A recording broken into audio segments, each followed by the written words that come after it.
Assalamualaikum warahmatullahi wabarakatuh. Innal hamdalillah nahmaduhu wa nasta'inuhu wa nastaghfiruh wa na'udzu billahi min shururi anfusina wa min sayyiati a'malina. Man yahdihillahu fala mudilla lahu wa man yudlil fala hadiya lahu. Asyhadu an la ilaha illallah wa asyhadu anna Muhammadan abduhu wa rasuluh. Amma ba'du. Segala puji syukur kita kehadirat Allah yang telah memberikan kita beribu-ribu nikmat sehingga kita tidak dapat untuk menghitungnya. Dalam ayat dikatakan wa in ta'uddu ni'matallahi la tuhsuha, yang artinya jika kalian menghitung nikmat Allah maka tidak akan mampu. Walaupun orang di sini semuanya atau seluruh dunia ini untuk menghitung nikmat Allah, maka tidak akan bisa. Yang kedua kalinya, semoga salawat serta salam tetap tercurahkan kepada junjungan kita Nabiullah Muhammad sallallahu alaihi wasallam beserta sahabatnya, keluarganya, tabi'in, tabi'ut tabi'in hingga pengikutnya sampai akhir zaman nanti. Teman-temanku semua yang dirahmati oleh Allah Subhanahu wa taala, saya duduk di sini akan memberikan sedikit tema yang berjudul Generasi Qur'ani untuk Kejayaan Indonesia. Berbicara tentang generasi berarti kita berbicara tentang sosok manusia yang dikenal dengan fisiknya yang masih kuat, berjalannya masih cepat, penglihatannya masih akurat, pendengarannya masih cermat, kulit wajah yang indah mengkilau, walau masih ada sedikit jerawat tetapi tidak gawat karena masih ada obat di toko terdekat. Betul apa tidak? Betul. Oleh karena itu wajar bin pantas jika pemuda dan pemudi menjadi akan penentu kejayaan Indonesia. Bapak Ir Soekarno pernah berkata dalam pidatonya, berikan kepadaku 1000 orang tua, maka akan kucabut Semeru dari akarnya. Dan akan tetapi berikan kepadaku 10 orang pemuda, maka akan kuguncangkan dunia.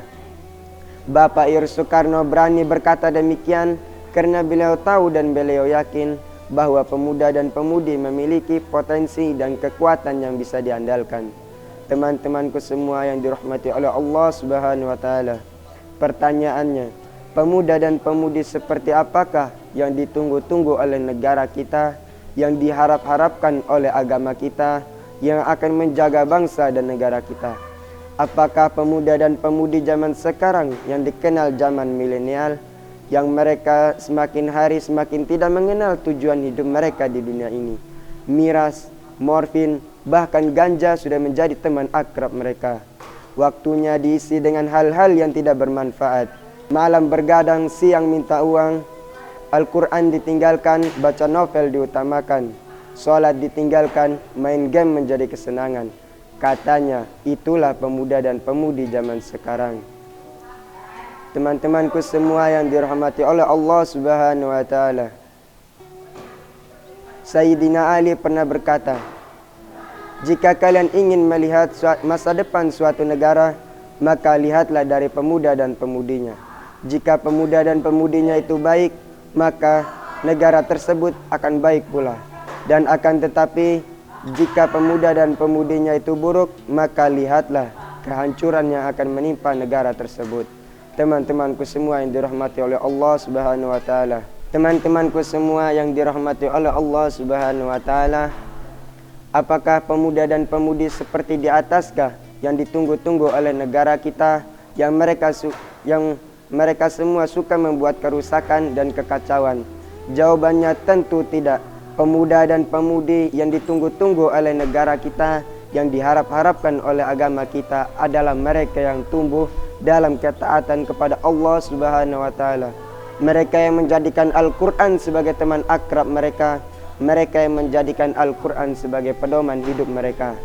Mereka itulah generasi Qur'ani untuk kejayaan Indonesia. Teman-temanku semua yang dirahmati oleh Allah Subhanahu wa taala, Allah Subhanahu wa taala berfirman dalam Quran surat Ali Imran ayat 104 yang bunyinya, A'udzu billahi minasyaitonir rajim.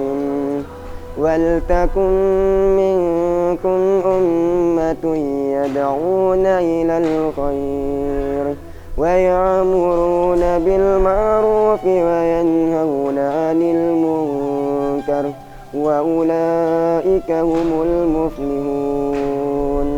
Yang artinya, dan adapun segolongan umat di antara kalian yang menyeru kepada kebajikan dan menyuruh kepada yang ma'ruf dan mencegah dari yang mungkar, mereka itulah orang-orang yang beruntung. Ayat di atas menerangkan kepada kita sebagai generasi muda, untuk kita, marilah kita bersama-sama untuk menyeru kepada kebajikan dan mencegah dari yang mungkar, agar kita termasuk orang-orang yang beruntung. Teman-temanku semua yang dirahmati oleh Allah Subhanahu wa taala, sebentar lagi tongkat estafet akan jatuh ke tangan kita. Oleh siapa? Oleh orang tua yang akan rapuh dengan sendirinya dimakan usianya.